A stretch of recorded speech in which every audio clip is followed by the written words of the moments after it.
Hadirin yang mulia, marilah kita menyimak mau'idhah hasanah yang akan dihaturkan oleh yang mulia Bapak Kiai Haji Mustafa Bishri.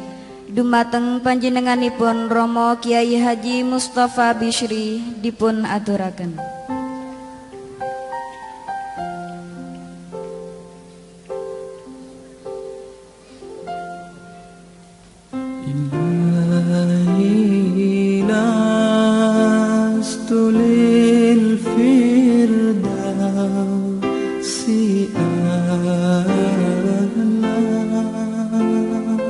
Assalamualaikum warahmatullahi wabarakatuh. Alhamdulillahi nahmaduhu wa nasta'inuhu wa nu'minu bihi wa natawakkalu alayhi wa nastaghfiruhu wa natubu ilayhi wa na'udzu billahi min shururi anfusina wa min sayyiati a'malina. من يهده الله فلا مضل له ومن يضلل فلا هادي له وأشهد أن لا إله إلا الله وحده لا شريك له وأشهد أن محمدا عبده ورسوله اللهم فصل وسلم وبارك وترحم وتحنن على عبدك ورسولك سيدنا ومولانا محمد وعلى آله وأصحابه ومن تبع هداه أما بعد. Hadaratil afadil sadatil ulama wal masyayikh al aizza wa fil muqaddimah sahibul fadilah Syekhu Pesantren Ar-Risalah Kiai Haji Muhammad Ma'ruf wa Syekhatu Pesantren As-Sayyidah Al-Karimah Aina Ilmardiyah di Ma'izzuha. Yang terhormat dan yang saya hormati para tamu-tamu khususnya dari negara sahabat, para ibu, para bapak, saudara-saudara sekalian, teristimewa para wali santri dan santri-santri Pondok Pesantren Ar-Risalah As-Salafi terpadu, keluarga besar Pondok Pesantren Ar-Risalah yang saya cintai. Pertama-tama perkenankanlah saya memanjatkan puji syukur kehadirat Allah Subhanahu wa taala yang telah memperkenankan saya pada malam hari ini sowan dalam kompleks yang luar biasa dari Pondok Pesantren Salafi terpadu Ar-Risalah dalam rangka haul dan khataman.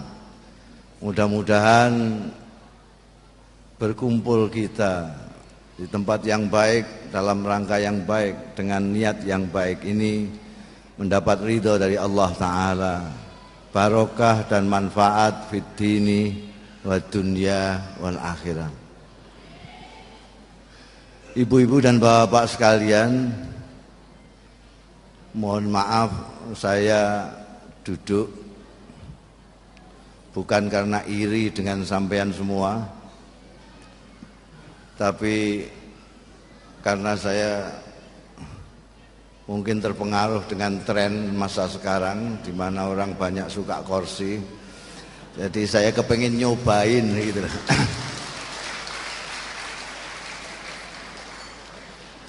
Ternyata memang enak kursi itu. Saya khawatir jangan-jangan saya nggak mau turun ini. Ibu-ibu dan bapak sekalian yang terhormat, malam ini sungguh menggembirakan dan mengharuskan kita bersyukur kehadirat Allah Subhanahu wa taala. Cuma bagi saya yang kedapuk untuk mau'idhah hasanah agak repot ini. Karena ada dua acara yang dijadikan satu, acara haul dan khataman syukuran kelulusan dan prestasi anak-anak santri. Ini dua acara yang saling bertentangan dijadikan satu. Karena haul itu adalah peringatan kewafatan. Jadi tidak boleh cengengesan. Kalau khol kok cengengesan artinya ya kuale udele. Karena ini mengenang para ulama masyayikh pesantren luhur Lirboyo ini yang sudah sumare, sehingga kita harus prihatin. Sementara acara khataman syukuran ini harus bergembira karena mensyukuri prestasi yang sudah dicapai. Jadi ini bagaimana, yang satu harus prihatin susah, yang satu harus gembira. Dibarengkan jadi satu. Tapi melihat kreatifnya pengasuh pondok pesantren ini, saya yakin ini bukan tidak disengaja. Karena memang kehidupan kita dan tolabul ilmi kita itu dibatasi dari mulai belajar sampai wafat. Minal mahdi ilal lahdi. Mungkin ada yang berpikir, kenapa kok Rasulullah Shallallahu Alaihi Wasallam yang diperingati bukan wafatnya tapi kelahirannya, sementara kiai-kiai yang diperingati bukan hari lahirnya tapi hari wafatnya. Atau mungkin tidak ada yang berpikir ke sana, karena orang Indonesia memang sudah lama tidak berpikir. Kalau kita pikirkan, memang berbeda, meskipun kiai-kiai itu adalah pelanjut perjuangan dari Rasulullah Shallallahu Alaihi Wasallam, tapi keduanya berbeda. Rasulullah Shallallahu Alaihi Wasallam sejak kelahirannya sudah merupakan fenomena alam. Kita mempelajari sejarah Rasulullah, bagaimana kelahirannya ditandai oleh fenomena-fenomena alam yang menunjukkan bahwa inilah manusia pilihan Tuhan yang akan memerangi kegelapan. Sementara penerus perjuangan Rasulullah, para kiai ini, di samping tidak maksum, itu belum bisa kita nilai sebelum tutup buku. Karena pengalaman menunjukkan banyak sekali kiai yang asalnya hebat sudah mendekati wali ngobos. Banyak kiai yang sudah kita puja-puja sebagai al-mukarram dan yang luar biasa, tiba-tiba tidak tahan melihat godaan duniawi dan tidak pantas lagi kita sebut.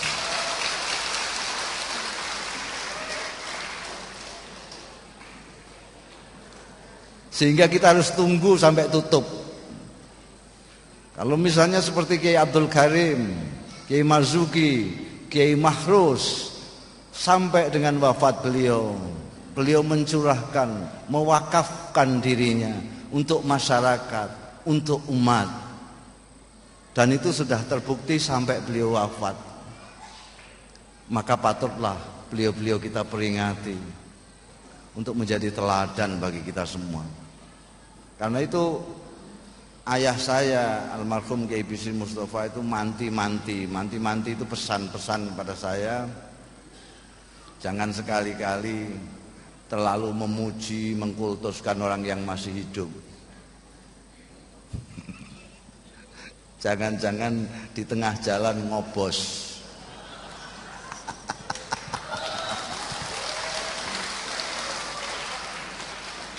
Tunggu dulu konsistensinya, istiqomahnya sampai di mana. Karena banyak sekali bajingan kemudian menjadi orang yang sangat soleh, tetapi banyak kiai yang kemudian menjadi preman. Kok ditepuk itu? Jadi haul ini memperingati beliau-beliau yang telah terbukti selama hidupnya mengikuti jejak Rasulullah sallallahu alaihi wasallam. Dan haul begini di samping kita harus prihatin.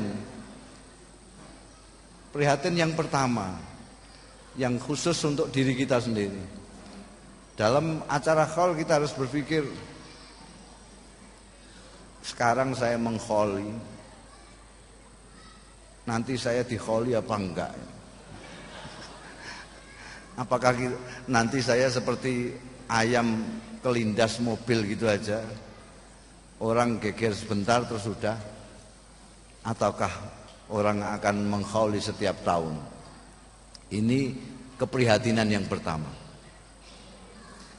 Keprihatinan yang kedua, sehubungan dengan sabda Rasulullah sallallahu alaihi wasallam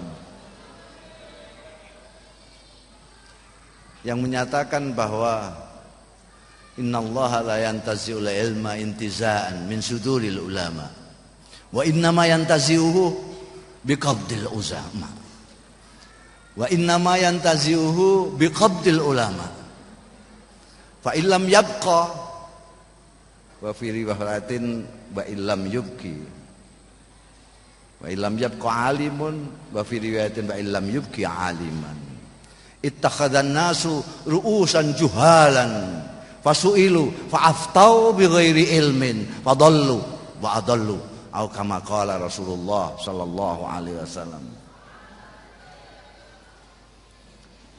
Sabda Rasulullah ini mudah-mudahan belum sampai sekarang ini. Jadi Allah Ta'ala itu tradisinya mengambil ilmunya tidak didodosi dari dadanya orang alim. Ilmunya Kiai Abdul Karim diambil, ilmunya Kiai Marzuki diambil, ilmunya Kiai Makhrus diambil dari dadanya, tidak. Tapi tradisi Allah adalah biqabdil ulama, dengan mengambil sekaligus orang alim itu sendiri. Kiai Abdul Karim diambil dengan ilmunya, Kiai Marzuki diambil seilmunya, ilmu Kiai Makhrus diambil beserta Kiai Makhrusnya. Sampai nanti kalau sudah tidak ada orang alim lagi, orang-orang akan bertanya kepada pemimpin-pemimpin yang bodoh. Fasu'ilu fa'aftau, maka orang-orang bodoh itu akan berfatwa seenak udelnya sendiri. Fadallu, sesatlah mereka, wa adallu, dan menyesatkan. Anda bisa saksikan sekarang, terutama kalau bulan Ramadan, banyak kiai tiban di televisi itu. Mereka ditanya apa saja bisa menjawab apa saja karena ngawur.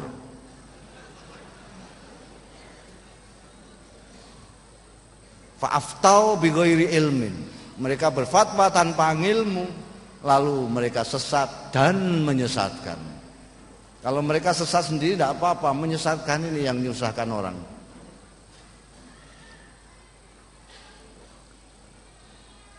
Kita prihatin priagung-priagung yang seperti Kiai Abdul Karim, Kiai Marzuki, Kiai Makhrus sudah tidak ada lagi. Barusan Kiai Fakih Imam dipanggil oleh Allah Ta'ala. Barusan Kiai Fuad Hasyim panggil, itu yang bangsa rodok-rodok gitu aja sudah diambili sama Tuhan. Sekarang Anda mencari yang seperti Kiai Makhrus seperti mencari jarum di antara jerami.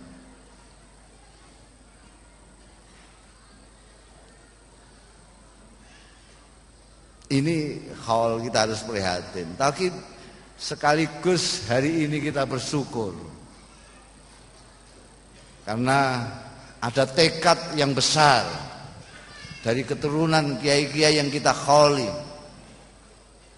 untuk menjawab apakah pendahulu-pendahulunya ini akan ada yang meneruskan ataukah tidak.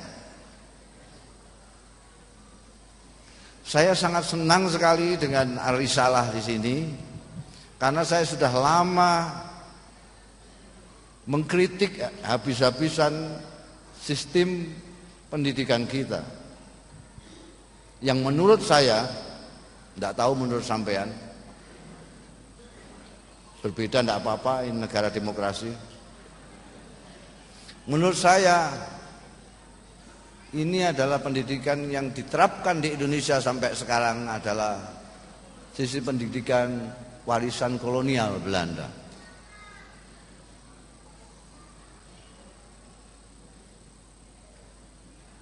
Sampai sekarang bahkan menteri-menterinya juga masih membebek apa yang digariskan oleh kolonialis Belanda.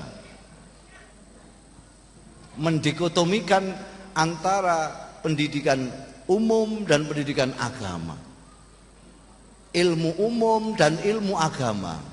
Yang aneh bin ajaib, kita sendiri dari kalangan pesantren yang mempunyai kitab yang tidak mendikotomikan ilmu, tidak mendikotomikan pendidikan, kita ikut latah menatakan pendidikan agama dan pendidikan umum. Padahal ini siasat dari kolonialis Belanda. Kita dipecah menjadi dua. Ini yang agama, ke madrasah, ke pesantren. Ini yang umum, SMP, SMA, perguruan tinggi. Akibatnya yang di SMP, SMA nggak ngerti akhirat. Yang di madrasah dan pesantren nggak ngerti dunya. Makanya jangan heran kalau banyak kiai yang dimain-maini sama ahli dunya.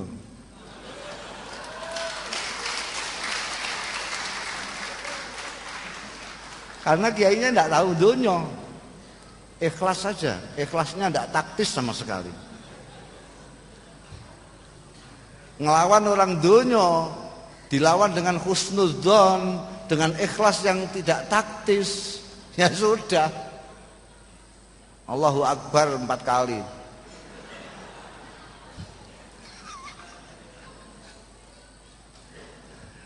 Kita jadi terseplit menjadi dua. Terlepas dari sistem imamah di Iran, terlepas dari aliran Syiahnya, kiai-kiai di Iran yang sering disebut ayatullah itu tidak hanya bisa diajak bicara soal fikih, soal tafsir, soal hadis, tapi bisa diajak bicara soal politik, budaya, militer, dan seterusnya. Kenapa? Karena dia menggunakan patokan kitab kuning yang tidak membedakan agama dan umum, tetapi fardu ain dan fardu kifayah saja. Anda boleh lihat di Ihya itu, di sana Imam Ghazali juga tidak mendikotomikan antara umum dan agama, hanya fardu ain dan fardu kifayah. Berarti semuanya fardu. Thalabul ilmi faridhatun ala kulli muslimin wa muslimatin. Akibatnya kita tertinggal sangat jauh. Fungsi-fungsi dalam kehidupan berbangsa dan bernegara pun kita bagian dongo. Tidak boleh ikut ngatur sampean. Pesantren 32 tahun bahkan lebih dari itu. Seperti di pinggiran seolah-olah tidak ikut memiliki Indonesia. Karena dalam apa-apa nantilah bagian dongo saja. Anda buka koran apa saja. Buka bagian iklan, tidak ada. Dicari lowongan pekerjaan, dicari lulusan pesantren, tidak ada. Karena itu bagian akhirat itu, bukan bagian dunia. Padahal kehidupan ini sejak Orde Baru paling tidak itu didominasi oleh kehidupan yang sangat-sangat duniawi, yang sangat materialistis. Saya kagum tadi beliau dari Jepang bahkan tidak menginginkan materi. Ya pantas kalau Jepang tidak menginginkan materi karena orang Jepang memang sudah kaya. Kita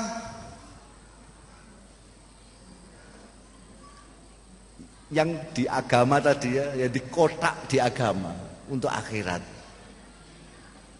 Ini bagaimana bisa melawan lingkungan yang duniawi sekian besarnya. Omong kosong. Omong kosong.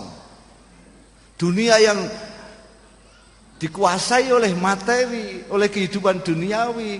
Bagaimana orang yang berpikir tentang akhirat bisa hidup di tengah-tengah itu tanpa terpengaruh? Omong kosong. Seorang Muddin saja, Muddin itu akronim dari Imamuddin. Pemimpinnya agama di desa itu namanya Muddin. Muddin saja di bawah sadarnya ini sudah materialistis. Kalau dia diundang orang kaya, tahlilnya 1000 kali. Kalau dia undang oleh orang melarat, cuma baca kulhu lalu dongo. Seorang mubalek habis dakwah mengajak fi sabilillah, pulang tangannya digini-ginikan, lihat tipis tebalnya amplopnya. Ngaku atau tidak ngaku, kita kalah. Lihat saja sekarang bagaimana keranjingannya santri-santri ketika ada tawaran menggiurkan. Saya terus teringat, kok Muhammad bin Malik sudah meramalkan jauh ratusan tahun yang lalu. Kamu taghi jahin wa malan mannahat. Kok bisa mannahat? Itu kan orang NU itu. Kamu taghi jahin wa malan mannahat.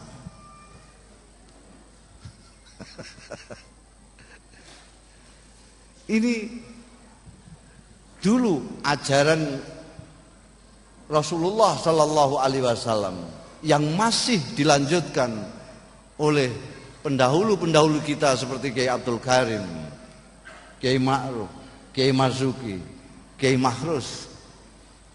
Kaya itu dari dalam, bukan dari luar. Tapi sekarang coba sampean sebut siapa yang kaya dari dalam di antara kita.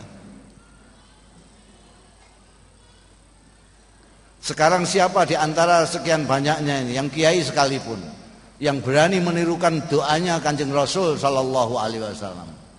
Doanya Kanjeng Rasul, bukan ijazahnya Syekh Abdul Qadir Jailani saja, bukan donganya Mbah Donglo. Kanjeng Rasul, dongo umatnya tidak berani mengikutinya. Allahumma ahyini miskinan, wa amitni miskinan, wa surni fi zumratil masakin. Berani sampai dongo begitu? Ya Allah, berilah aku kehidupan miskin, mati miskin, kumpulkan aku bersama orang-orang miskin. Berani berdoa begitu? Tidak ada yang berani. Kenapa? Karena kita tidak dalam posisi Rasulullah. Rasulullah dalam posisi kaya kuat, miskin kuat. Karena beliau kuat miskin dan kuat kaya, maka beliau bisa memilih. Saya memilih miskin saja. Tapi kita kaya tidak kuat, miskin terpaksa. Tidak dalam posisi bisa memilih. Karena kita tidak bisa dalam posisi memilih. Kita hidup sederhana tidak bisa. Tawakal tidak kuat. Sabar tidak Makanya ya harus jadi kaya aja lah. Jadi kaya. Terutama ini santri-santri, nanti kalau lulus sudah pulang di masyarakat, jangan cepat-cepat pasang plang kiai baru, ustazah lulusan Ar-Risalah, salafi terpadu, bisa bahasa Mandarin, bahasa Jepang, bahasa Arab, terus pasang plang. Jangan cepat-cepat buka dasar, nanti cepat-cepat tutup. Kata Sayyidina Umar, tazawwadu qabla an tusawwadu. Berbekalah dulu sebelum kalian dijadikan pemimpin. Sekarang banyak orang yang terpaksa karena sudah dipemimpinkan sebelum masanya. Ada yang dipemimpinkan sebelum masanya. Akhirnya tidak tahan lama. Seperti buah karbitan dipaksakan untuk matang, akhirnya matang tidak, mentah tidak. Jadi nanti anak-anak siap dulu, siap dari segala macamnya. Jangan sampai menjadi benalu. Jadi orang kaya dulu, kalau tidak bisa kaya di luar, kaya dari dalam. Sehingga kalian tidak membutuhkan siapapun kecuali Allah Ta'ala. Hanya orang yang tidak butuh kepada siapapun kecuali Allah lah yang sebenarnya kaya. Hanya orang yang tidak mau ditindas oleh siapapun kecuali Allah lah orang yang merdeka. Sampai terserah mau ahli bahasa Inggris, bahasa Mandarin, bahasa Arab, bahasa Jepang, silahkan. Tapi tanamkan ini di dada anak-anak sekalian. Jangan mau ditindas oleh siapapun, termasuk oleh diri sendiri. Jangan mau ditindas, dijajah siapapun kecuali oleh Allah. Jangan takut kepada siapapun kecuali Allah. Jangan membutuhkan apapun kecuali Allah. Maka kalian akan menjadi sangat kaya, sangat merdeka. Hanya orang merdeka yang bisa kreatif, bisa berpikir jernih, bisa bermanfaat tidak hanya untuk dirinya sendiri, tapi untuk orang yang lain. Kalau seseorang alim tidak bermanfaat kepada sekelilingnya, maka apa bedanya dia dengan orang bodoh? Tidak ada bedanya. Yang membedakan orang alim dengan orang yang bodoh, orang alim bermanfaat pada sekelilingnya, dan orang bodoh hanya mencelakakan dirinya sendiri. Kembali, kenapa saya merasa bersyukur di sini?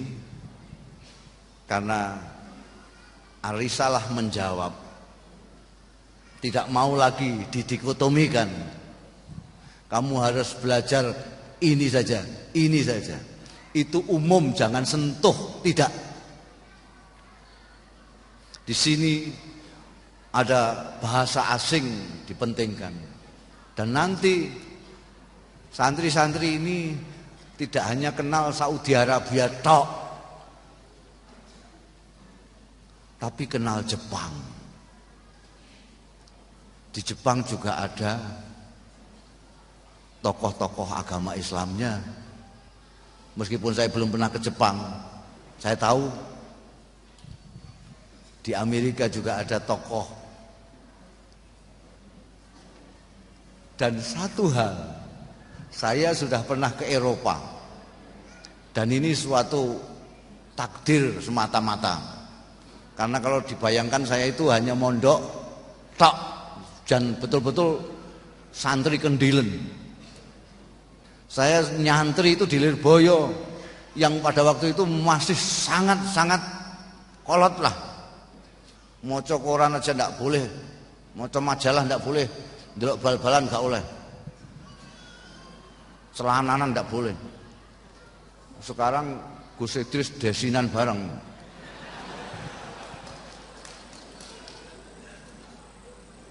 Saya ndak pernah sekolah formal, ndak pernah.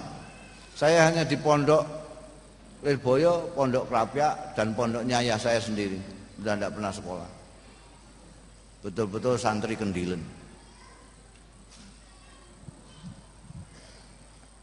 Kok saya tiba-tiba diundang ke Jerman, ke Eropa. Mungkin orang sana yang gila ya.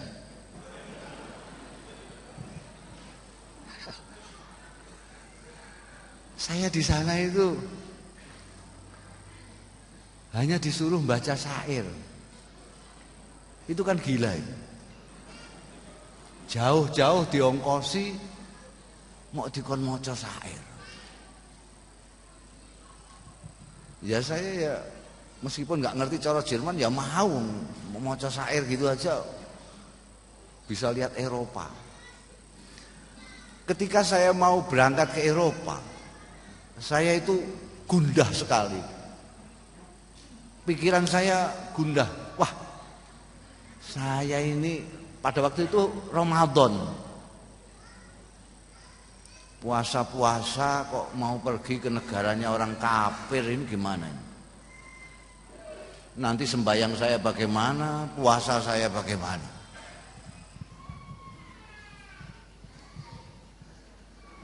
Tahu-tahu begitu saya turun di Frankfurt, kemudian saya dijemput menuju ke Hamburg. Saya diundang di Universitas Hamburg. Di sana ada pusat studi bahasa Asia Pasifik dan bahasa Indonesia. Saya melihat tercengang sekali. Negara yang saya bayangkan negara kafir, itu ternyata ajaran Rasulullah Shallallahu Alaihi Wasallam berjalan dengan tertib di sana, bersih, jalan bersih seperti dipel terus setiap hari, jalan sampah tidak ada, bersih sekali. Padahal tidak ada satupun tulisan an-nadzafatu minal iman, tidak ada.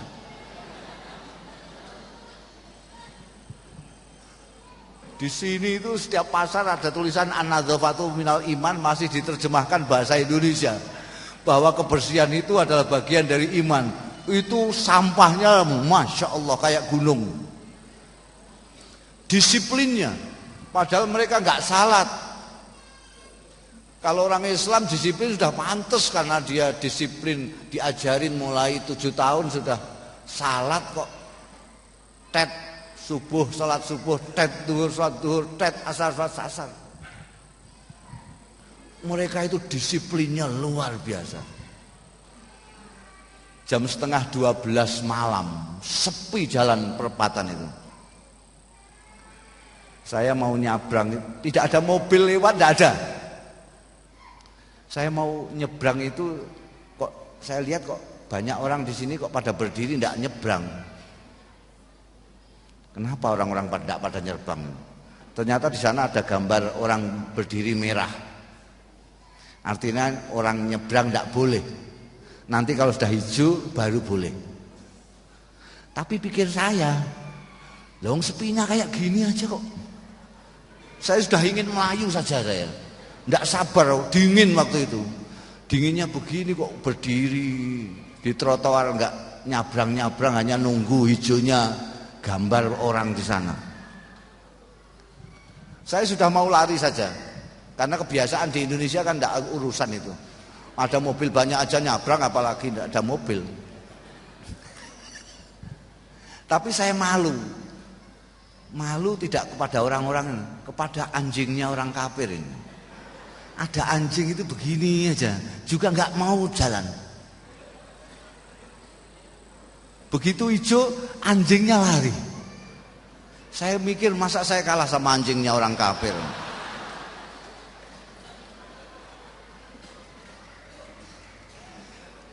Bagaimana amanahnya? Kalau mengatakan jam 7, mereka jam 7. Saya terkena ketika saya dari Jerman mau ke Perancis. PJKA-nya sana ya, PJKA-nya sudah janji jam 6 persis. Saya datang ke stasiun jam 6 1 menit. Kepancal saya. Kepancal, kereta sudah jalan. Hanya 1 menit. Kalau di sini sudah diumumkan di loudspeaker, para penumpang harap lekas naik, kereta akan segera berangkat. Para pengantar harap lekas turun. Itu bunyi terus sampai 1 jam nggak jalan-jalan keretanya.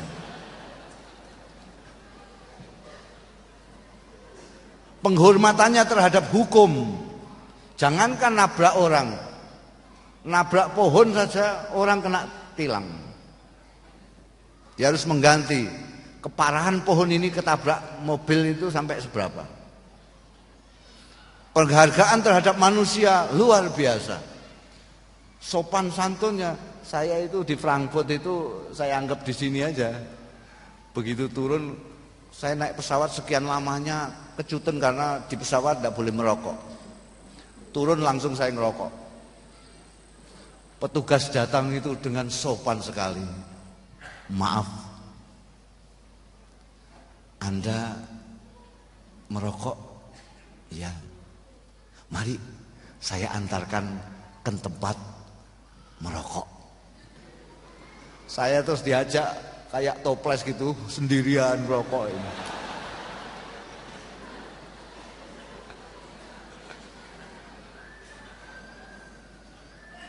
Saya lalu berpikir, ini nanti yang masuk surga itu siapa?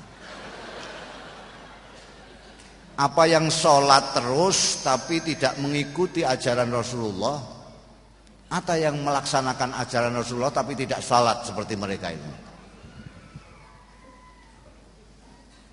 Ini akibat itu tadi, diiris-irisnya. Ini agama, ini tidak, ini tidak. Akhirnya kita anggap bangsa urusan disiplin, urusan dunia, urusan kebersihan, karena itu bangsa kebersihan, ndak ada nahwu sorobnya dunia. Soal penghargaan kepada manusia, urusan dunia. Soal kebangsaan, dunia. Akhirnya kiai sakit, kiai itu kasihan. Mau apa-apa kan sulit. Karena sudah dikatakan ini kiai ini adalah ahli agama yang tidak boleh deket-deket dengan dunia lah. Coba misalnya Kiai Anwar ini ngempit ayam ke pasar, coba. Pasti orang ribut itu. Ini ada kiai kok ngempit ayam. Loh kiai kok ngempit ayam? Loh mau saya jual. Loh kiai kok menjual ayam? Loh memang punya saya ayam. Kiai jual ayam tidak boleh. Kiai kok di kaki 5, marung di kaki 5 itu, beli goreng bebek di pinggir jalan, pasti ribut orang. Kiai kok marung di pinggir jalan, apalagi kiai berpolitik.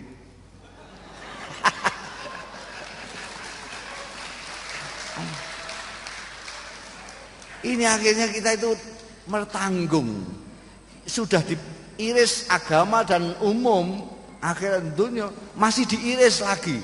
Agama ini pun niru model modernisasi. Konon tren kecenderungan modernisasi itu adalah spesialisasi. Dulu kalau orang sakit apa saja, dokternya cuma dokter itu saja, dokter umum itu. Sakit gigi dokternya juga itu, sakit perut ya itu, korengen ya itu, kopoken ya itu. Tapi ketika dunia semakin modern, itu ada tahassus, ada spesialisasi. Ada spesialisasi THT. Telinga, apa itu THT itu? Hidung, tenggorokan. Jadi kalau sampean sakit gigi jangan ke dokter THT. Ada dokter gigi khusus. Ada dokter kandungan khusus. Dokter anak-anak sendiri. Sekarang lebih modern lagi, lebih ditahassus lagi. Ada dokter THT anak-anak. Jadi misalnya kok orang tuanya dan anaknya sama-sama kopoken, itu dokternya 2. Ini habis anak saya dokter, saya diperiksa. Oh enggak, ini THT anak-anak. Kalau sampean itu ada lagi dokternya sendiri. Rupanya orang Islam di Indonesia juga terpengaruh dengan tren modernisasi ini. Jadi orang Islam pun sekarang model takhasus. Ada yang spesialisasi salat tok. Ya sembahyang, pokoknya sudah sembahyang sudah merasa Islam lah. Ada yang spesialisasi haji. Pokoknya kalau sudah haji ya sudahlah. Korupsi apa enggak apa-apa lah. Korupsi kan urusan dunia, itu bukan urusan agama. Sing urusan agama kajinya. Nanti saya khawatir jangan-jangan ada spesialisasi takhasus wudu. Jadi wudu tok menawa wis pokoke.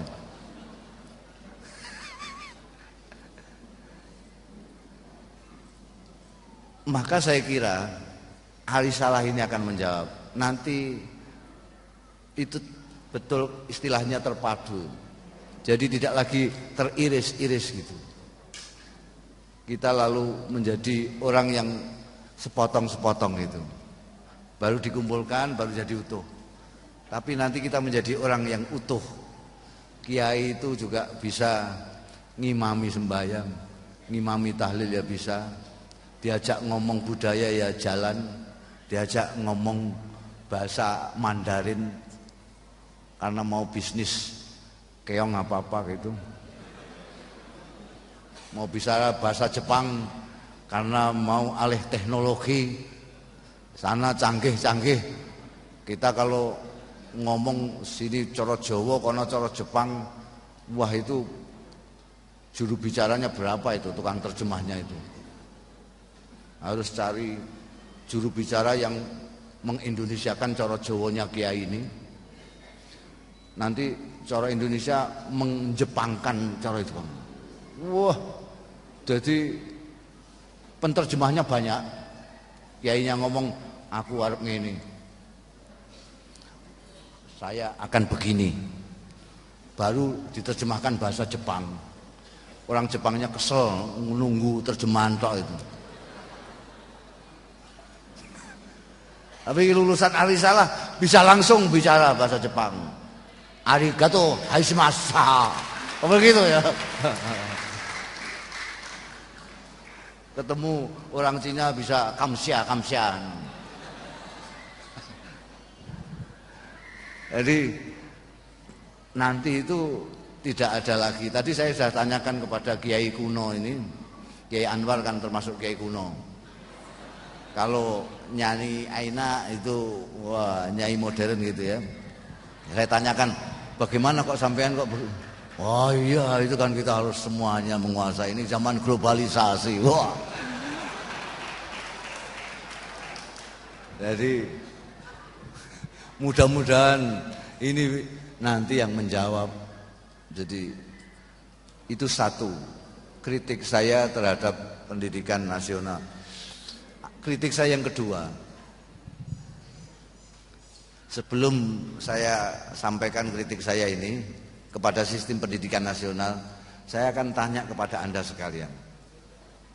Logiskah, mantikikah apabila saya mengatakan bahwa pemimpin-pemimpin sekarang ini, pemimpin kita sekarang ini adalah produk dari pendidikan kita selama ini? Logis apa enggak?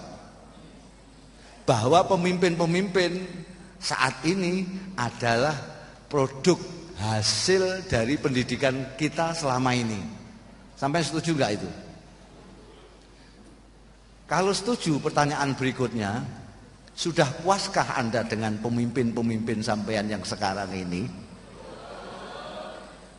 Kalau Anda tidak puas, tapi sistem pendidikannya masih tetap begini, sampai kiamat kurang 2 hari Anda akan tidak puas terus.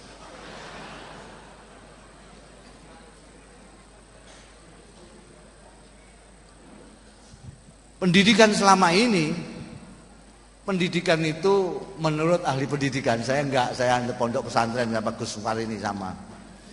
Menurut konon kabarnya ya, pendidikan itu harus paling tidak 3H. Head, heart, hand. Kepala, hati, dan tangan. Ini kejuruan. Tapi apa yang selama ini kita dapatkan di dalam pendidikan kita? Yang dipeleter-peleter ini saja. Yang kepala tok. Ini tidak disentuh sama sekali. Jangankan kok ini saja baru kemarin disentuh. Pendidikan kejuruan baru kemarin. Ini sama sekali. Orang mengukur kecerdasan orang, mengukur hebatnya orang dari IQ, intelligence quotient. Kalau IQ-nya tinggi, hebat itu. Gus Dur itu ketika di KPU oleh Ikatan Dokter Indonesia, IQ-nya tertinggi 140. Pak Wiranto konon kabarnya 138, 2 angka di bawah Gus Dur. Amin Rais 109. Kabarnya gitu. Kalau orang itu ininya tinggi, wah, disanjung-sanjung. Sampai lihat saja rapot, saya nggak tahu rapotnya Ning Aina ini di sini nih, saya nggak tahu. Ini nanti tolong lihat saya pas rapotnya. Rapotnya yang madrasahnya sendiri, jangan yang SMP gitu sudah patok bangkrong dari sananya dan tidak boleh diwawai. Paspornya anak murid sekolah termasuk madrasah. Madrasah di Indonesia itu paling unik. Ini tuan siapa dari Jepang, di Indonesia itu unik. Ada madrasah, ada sekolah. Kalau madrasah itu sekolah yang banyak tulisan Arabnya. Kalau sekolah itu yang banyak tulisan Latinnya. Karena itu tokonya juga ada 2. Ada toko buku dan toko kitab.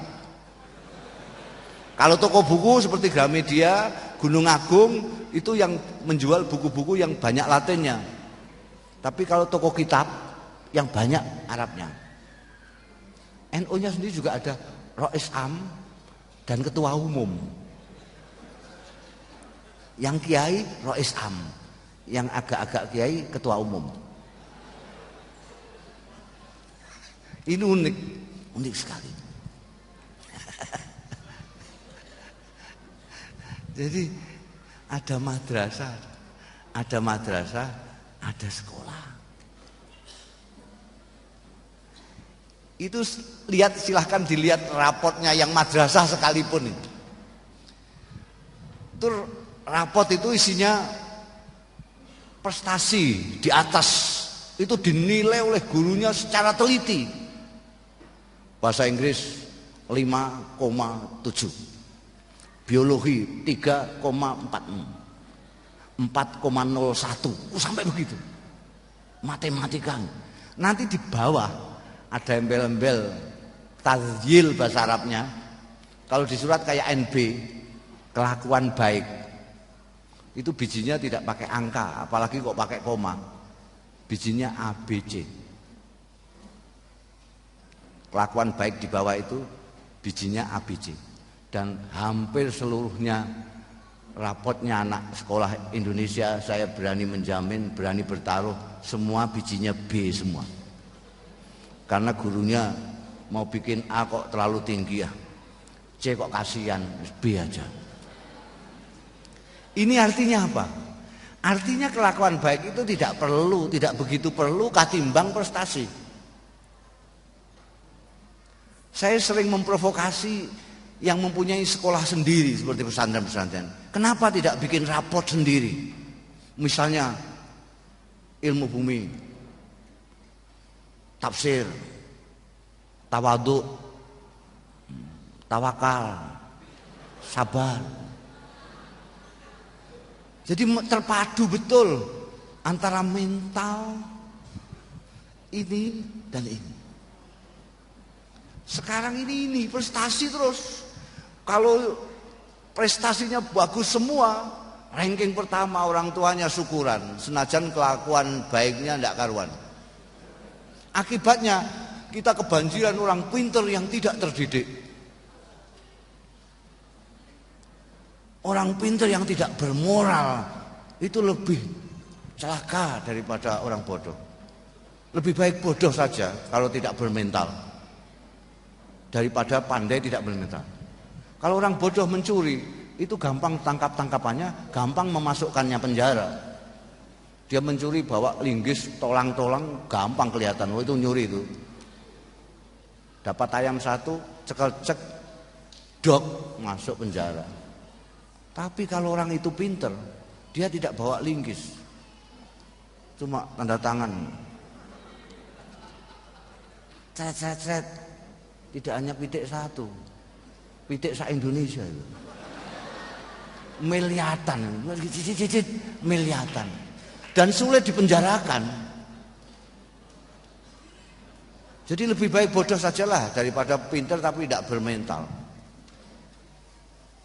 Karena lebih berbahaya itu kalau pintar tapi tidak bermental.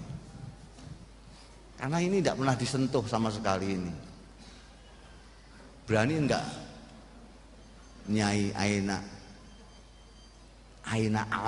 Ulul Mardiyah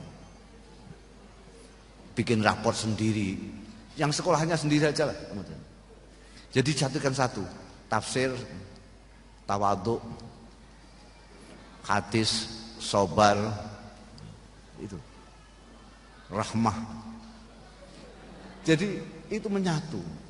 Dan guru bisa kok, buktinya bisa membiji B, C, D kok. Guru selalu ngawasi, itulah yang namanya pendidikan. Selama ini kan apa yang dinamakan pendidikan ini sebetulnya pengajaran saja. Ada perbedaan antara pengajaran dan pendidikan. Pengajaran itu bahasa Arabnya ta'lim. Pendidikan tarbiyah. Pengajaran itu hanya memberikan informasi. Anak dikasih informasi qala Muhammadun huwa ibnu Maliki wa alihi luhuril kiromil bararah, sudah hafal alfiyah langsung. Dikasih informasi bismillahirrahmanirrahim alhamdulillahirabbil alamin minal jinnati wan nas, hafal Quran. Tapi apakah kelakuannya kelakuan Quran? Itu bukan urusan pengajaran. Itu urusan pendidikan, tarbiyah. Yang bisa merubah sikap perilaku orang adalah pendidikan, tarbiyah, bukan pengajaran. Lah kalau cuma pengajaran tok, ya lebih murah kalau kita ngingoni komputer. Komputer saya itu, wah luar biasa. Dia hafal Kutubut Tis'ah. Karena saya kasih informasi Kutubut Tis'ah. Dia hafal Quran sak tafsirnya. Qurtubi, Ibnu Katsir dia tahu semua. Malah saya kasih ngilmu catur itu. Saya main catur sama dia kalah terus saya. Lah kalau cuma pengajaran tok, komputer saja lebih murah, enggak usah ngingoni anak sekarang. Pintar sekali. Bahasa Inggris tahu, bahasa apa saja tahu komputer saya itu. Tafsir bisa, hadis bisa, aqaid bisa, luar biasa. Cuma ya itu, saya duduk di bawah, dia angkrik-angkrik terus di meja ini, enggak punya sopan santun sama sekali. Karena apa yang masuk di memori dia tidak membuat dia menjadi orang yang santun, bekakas begitu. Lah apa bedanya manusia dengan bekakas itu kalau memang hanya digitukan tok, itu tidak dididik. Ibu-ibu dah, betul kan kata saya? Saya khawatir kalau tidak mau turun ini, keenakan duduknya empuk sekali. Jadi ini sudah jam 12:30 dan saya masih keenakan bicara karena. Jadi sekali lagi saya ucapkan selamat kepada pengasuh pesantren, kepada pesantrennya sendiri, kepada wali-wali santri, kepada santri-santrinya, kepada keluarga besar Pondok Pesantren Salafi Terpadu Ar-Risalah. Mudah-mudahan selalu mendapat bimbingan dari Allah Ta'ala, selalu meningkat tidak hanya pengajarannya tapi pendidikannya juga, menciptakan anak-anak yang saleh, yang bermanfaat, tidak hanya bagi dirinya sendiri tapi bagi masyarakat dan bangsanya. Demikian kurang lebihnya saya mohon maaf. Wallahu yuwaffiquna ila ma fihi khairul Islam wal muslimin, khairu Indonesia wa Indonesiin. Wa astaghfirullahal azim li wa lakum wal afu minkum. Wassalamu alaikum warahmatullahi wabarakatuh. Binailil khairi jami'an ya hujjaj baitillah, siru linailil khairi jami'an ya hujjaj baitillah, wasallallahu al-afwa dawaman, wasallallahu al-afwa dawaman, bifadli akramil khalqillah, bifadli akramil khalqillah. Siru linailil khairi jami'an ya hujjaj baitillah, siru linailil khairi jami'an ya hujjaj baitillah, wasallallahu al-afwa dawaman, wasallallahu al-afwa dawaman, bifadli akramil khalqillah, bifadli akramil khalqillah. بالمصطفى ربي يهنيكم ويبلغكم كل أمانيكم، بالمصطفى ربي يهنيكم ويبلغكم